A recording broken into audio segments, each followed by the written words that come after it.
दतिया उपचुनाव के लिए बिगुल बज चुका है और अधिसूचना जारी हो गई है। 13 तारीख नामांकन दाखिल करने की आखिरी तारीख है, लेकिन अभी पहले प्रत्याशी के तौर पे दामोदर यादव ने पर्चा दाखिल कर दिया है और आज़ाद समाज पार्टी की तरफ से वो प्रत्याशी बनाए गए हैं। और आज़ाद समाज पार्टी के राष्ट्रीय अध्यक्ष अभी हमारे साथ में, उनसे बातचीत करेंगे। मध्य प्रदेश में दतिया जैसी सीट है जो बहुत ज़्यादा चर्चा में रही है, लेकिन नरोत्तम मिश्रा की जगह आशुतोष तिवारी को प्रत्याशी बनाया गया है। क्या देखते हैं आज़ाद समाज पार्टी के लिए किस तरीके का जनादेश यहाँ से मिलने वाला है? देखिए, जब ये सीट रिक्त हुई उससे अगले दिन मैंने मध्य प्रदेश के साथियों को, स्टेट के नेतृत्व को और दामोदर जी को, प्रभारी जी को बुलाया था और मैंने इनसे पूछा कि आप क्या उपचुनाव लड़ना चाहते हो। तो पार्टी के लोगों ने कहा कि हम उपचुनाव लड़ाना चाहते हैं।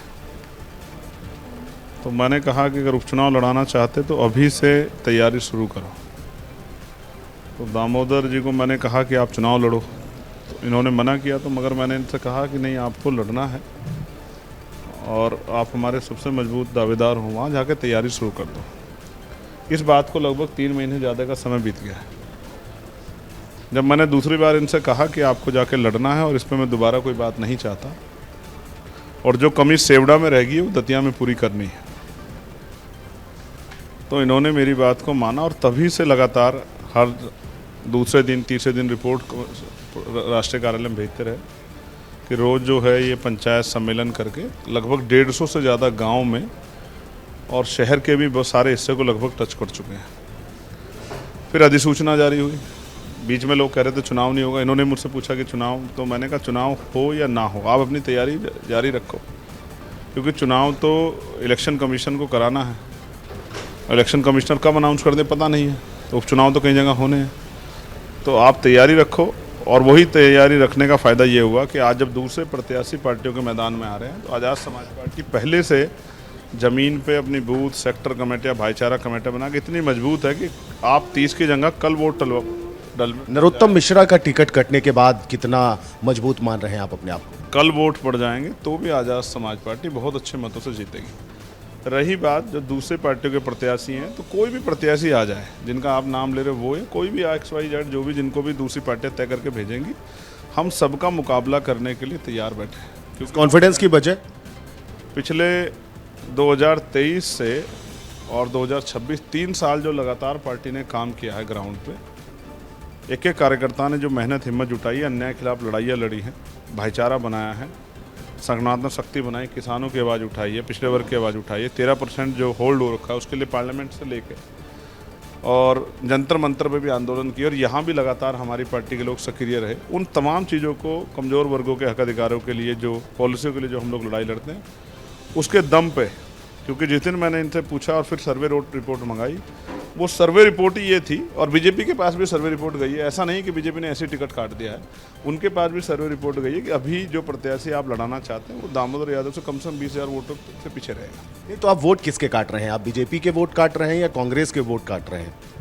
तो ये जनता लोकतंत्र में जिसको वोट देती है वो किसी के वोट काटता नहीं। ना तो ये पार्टियाँ मालिक हैं और ना ही जनता इनकी गुलाम है।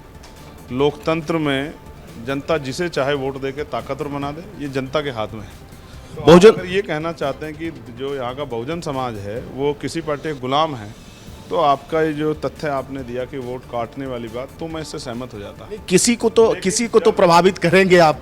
मैं तीसरे कह रहा हूँ, मैं आपसे फिर ये कह रहा हूँ, हर कोई प्रभावित हो, लेकिन बहुजन समाज के हितों की रक्षा होनी चाहिए। इस देश के जो हक वंचित कमज़ोर समाज के लोग हैं और उत्तर प्रदेश के बाद मध्य प्रदेश में जो संघर्ष आज़ाद समाज पार्टी भीम आर्मी ने कहा, वो परवान चढ़ना चाहिए, उनकी मजबूत आवाज़ बननी चाहिए। काशीराम साहब हमारे नेता, वो कहते थे दूसरों के महलों से अच्छी होती है अपनी झोपड़ी, जहाँ मालिक होते हैं। तो हम आज़ाद समाज पार्टी काशीराम में बहुजन समाज के लोगों को मालिक बना के उनकी मजबूत आवाज़ को विधानसभा भेजना चाहते हैं। हमारा कार्यकर्ता पूरे प्रदेश में अन्याय, अत्याचार, जुर्म जाति के खिलाफ और सब लोगों के हक अधिकारों के लिए संघर्ष करता है, लेकिन जब उसके साथ अन्याय का कहीं उसको सामना करना पड़ता है तो कोई भी आवाज़ नहीं उठाता। उत्तर प्रदेश में भी पार्टी का ही MLA जीते, इसके लिए हम लोग प्रयास कर रहे हैं। उसके सामने जो भी आएगा वो हारेगा।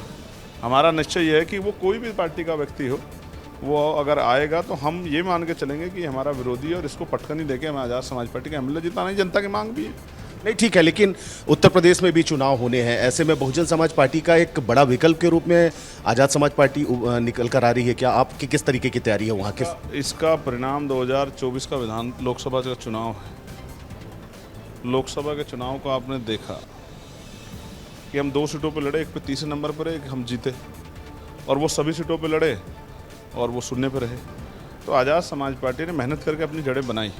एक और जवाब मैं आपको देना चाहूँगा, हालांकि मुझे पता नहीं कि आपके दर्शकों को और आपको अच्छा लगेगा। बीजेपी 1 सीट जीती है अलायंस करके तमिलनाडु में, तो वो क्या वहाँ किसी की वोट काट रही थी? या केरल में जहाँ इतने लंबे समय से लड़ते हुए उनको 1-2 सीट मुश्किल से मिलती हैं, तो किसी के वोट, हर पार्टी अपने लोगों को, अपने नेतृत्व को, अपने संगठन शक्ति को बढ़ाना चाहती है। आज़ाद समाज पार्टी उस काम को बखूबी रूप से कर रही है। पूरी बेल्ट बहुजन समाज की बेल्ट। विधानसभा में क्या सभी सीटों पर आपकी जो पार्टी है वो यहाँ कई सीटों पे मजबूत रही है। विधायक भी जीते सीट पे, दतिया पे 2-2 बार। तो हम किसी के वोट काटने, अपने पुराने बिखरे वोट को संगठित करके अपनी शक्ति बनाने का काम कर रहे हैं, क्योंकि हमें इस लड़ाई को पूरे मध्य प्रदेश में लड़ना है। तो उत्तर प्रदेश में जब चुनाव होंगे तो क्या वहां पर आज़ाद समाज पार्टी सभी सीटों पर अपने प्रत्याशी उतारेगी?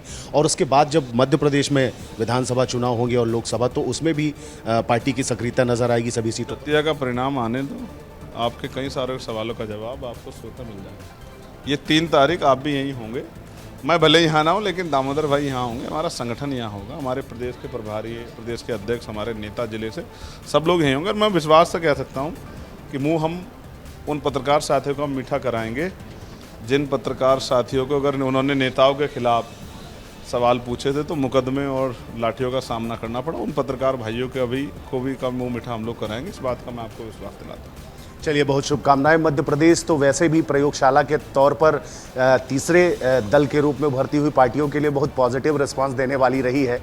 मध्य प्रदेश में बहुजन समाज पार्टी ने भी यहीं से शुरुआत की थी, और अग्रिम शुभकामनाएं आपको। जिस तरीके का आपका दावा है और आपका कहना है कि उत्तर प्रदेश में सभी सीटों पर चुनाव लड़ेंगे, और 3 तारीख को दतिया उपचुनाव के जो नतीजे आएंगे वो मध्य प्रदेश में आगामी होने वाले चुनाव के लिए आज़ाद समाज पार्टी के लिए न्यूज़ तैयार करेगा। कैमरा पर्सन वीरेंद्र के साथ अंचल शुक्ला, विस्तार न्यूज़।